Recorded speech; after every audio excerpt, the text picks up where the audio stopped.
સિહોરમાં બિનવારસી પશુઓ માટે ભગવાન મહાવીર કરુણા રથના પશુ એમ્બ્યુલન્સનું લોકાર્પણ। સિહોરમાં સેવાકીય પ્રવૃત્તિ કરતી નામાંકિત યુવા સંસ્થા યુવાયુગ પરિવર્તન YYPને બિનવારસી પશુઓની સારવાર માટે રેસ્ક્યુ કરી ઓપરેશન માટે સુવિધાવાળી ગૌશાળાઓમાં મોકલવા માટે વાહનની તાતી જરૂરિયાતને ધ્યાને લઈ મૂળ સિહોરના વતની હાલ હૈદરાબાદ સ્થિત આદરણીય શ્રી ચંદ્રકાંતભાઈ નાગરદાસ શાહના આર્થિક સહયોગથી ભગવાન મહાવીર કરુણા રથ નામની પશુ એમ્બ્યુલન્સ સંસ્થાને પ્રાપ્ત થયેલ છે। પ્રકારની સામાજિક સેવાકીય પ્રવૃત્તિ ચાલે છે એ અંતર્ગત સિહોર ગૌ સેવા ગ્રુપ અને યુવાયુગ પરિવર્તન સંગઠન દ્વારા જે બિનવારસી પશુઓ કે જેમને કોઈપણ પ્રકારની શારીરિક તકલીફ થઈ હોય, જેવી કે કોઈપણ જાતનો અકસ્માત થયો હોય, કોઈપણ જાતના અંગમાં નુકસાની આવી હોય, એવા દરેક પશુઓની નામ માત્ર ગૌ સેવાનું રાખેલું છે, પરંતુ દરેક પશુઓની આજે સમગ્ર અમારી ગૌ સેવાની જે ટીમ છે એ સારવાર કરે છે।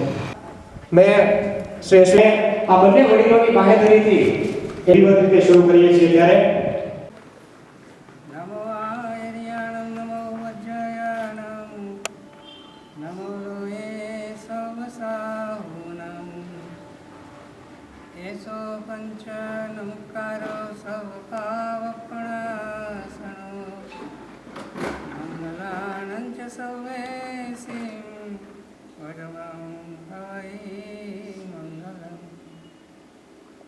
मंगलम भगवान वीरो मंगलम गौतम प्रभु मंगलम स्थूलभद्राद्य जैन धर्मो सुमंगलम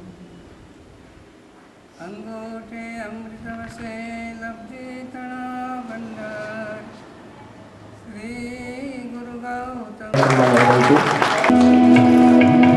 ત્યારબાદ ભાવિ પછીના સમય પણ એ છે આપણા બધાને તો કોઈ વાલીઓ કુટુંબીજનો બધા જ હોય છે, પણ જે રોડ ઉપર પ્રાણીઓ જે છે એ ઘણી વખત દુઃખથી કસરાતા હોય છે, પીડાતા હોય છે, ત્યારે કોઈ એને સામે જોતું નથી। કળિયુગની અંદર આપણે પોતાના જ બળદનો ઉપયોગ કરી અને છોડી દીધા, જે આપણે આખી જિંદગી ખવડાવતા હતા અને અત્યારે આપણે એનો ઉપયોગ કરતા નથી। એ જ બળદનો વધારો થવાથી એક્સિડન્ટ, રોડ પર એક્સિડન્ટ અને એ પીડાતા રહે છે। એના માટેનું આ જીવદયાનું જે કામ છે એ ગૌરક્ષક ઘણી વખત એક બે વખત મિટિંગમાં મને મળી ગયા છે, બધા YY ગ્રુપને બધા।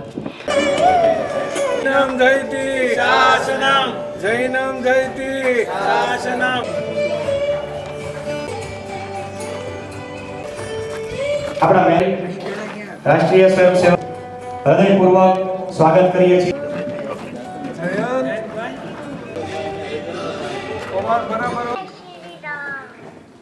પધારેલા મહેમાનોને યાદ કરીને એમને પણ વંદન।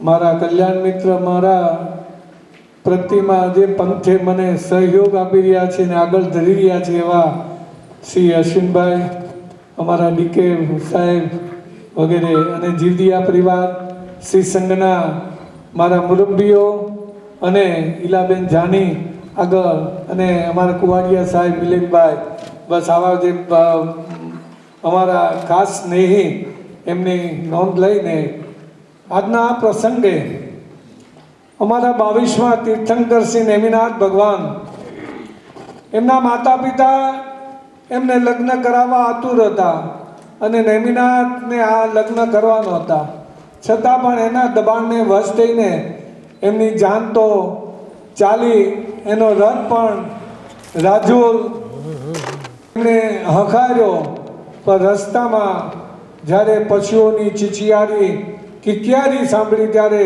એ રથના સાથીને નેમિનાથ ભગવાન નેમિનાથ કહે છે કે આ શેની બધી ચીચિયારીઓ છે? સાથી કહે છે કે તમારા લગ્નમાં આ પીરસવા માટે આ પશુઓને જે અહીંયા લાવવામાં આવ્યા છે એની આ બધી કિકિયારી છે, એને એના પ્રાણ પ્યારા છે। જોડાણા ત્યારે નીરુભાઈ, અશ્વિનભાઈ બાજુ જ્યારે જોડાણા ત્યારે અવનવૈયા શહેરની સંસ્થાની અનેક વિગતો જાણવા મળી ત્યારે એક એમની આ જે એમ્બ્યુલન્સ માટેની ડિમાન્ડ હતી એ ડિમાન્ડને નજર સમક્ષ રાખી ત્યારે જ કહી દીધું આ કાર્ય થઈ જશે. અમારી શ્રદ્ધા, અમારા જે સંપર્ક અને એ રીતે અશ્વિનભાઈ અને મેં સીધા જ આ માટે પ્રયત્ન કર્યા તો અમારી પાસે 3 દાતા ઉત્પન્ન થઈ ગયા. મારા મૌડીના મિત્ર ટ્રસ્ટી શ્રી ભૂપેન્દ્રભાઈ, એને મેં ફોનથી જ વાત કરી તો એને જઈને તો ઠરાવ જ પાસ કરી દીધો કે આ એમ્બ્યુલન્સ માટે હું 7.5 લાખ પાસ કરું છું. એને ખૂબ ખૂબ ધન્યવાદ આપજો. મેં તો પૈસા આપીને છૂટી ગયા છે, પણ હવે તમારી ફરજ છે. અને જ્યારે આવું ઉદ્ઘાટન હોય ને દુકાનનું, ઓફિસનું, મિલનું, કારખાનાનું, ત્યારે આપણે કહીએ એનો ધંધો બહુ વધે. પણ આજે એવું કાર્ય છે આપણે એમ્બ્યુલન્સમાં ઓછામાં ઓછા ઢોરની સારવાર કરવી પડે એવી આપણે પરમ કૃપાળુ પરમાત્માને પ્રાર્થના કરી. હું અતુલ કાકાને વિનંતી કરીશ કે આપ આપના સ્થાન પર એમના ત્યાં અમે ઉતરેલા છીએ.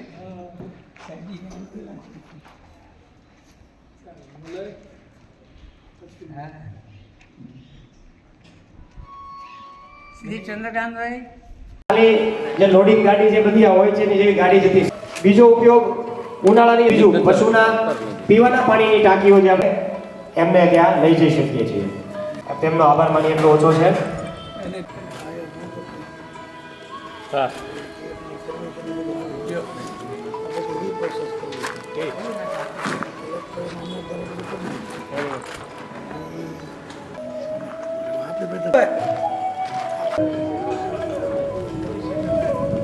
એમાં લગાવી શક્યા છે તો કૌશિકભાઈને પણ વિનંતી કરીશ આપ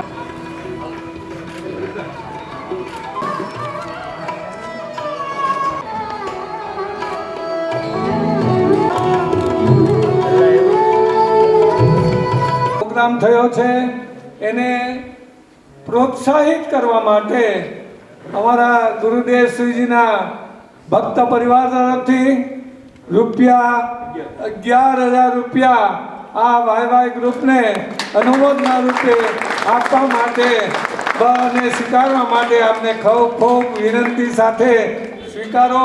અસીમભાઈ આવી જાઓ.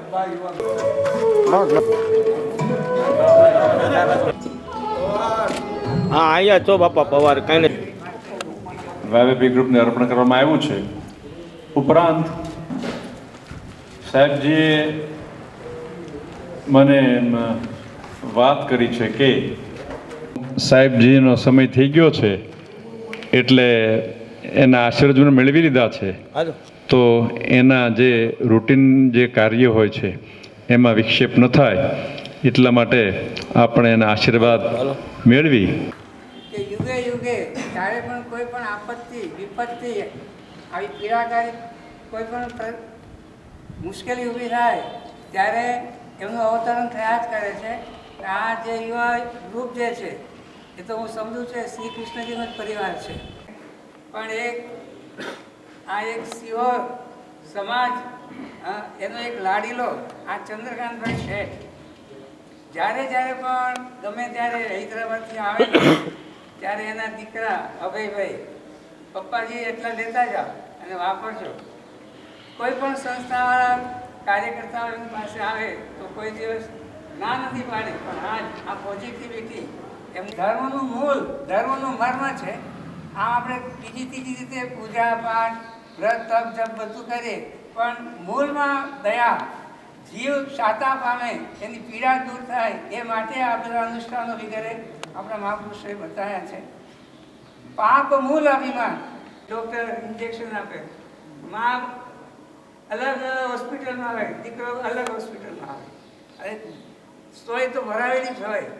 આવી કોઈ પરિસ્થિતિ આપણી ઊભી ન થાય એ માટે પરોપકાર, બીજાને શાતા મળે, બીજાને સુખ થાય એ રીતનું જ આપણું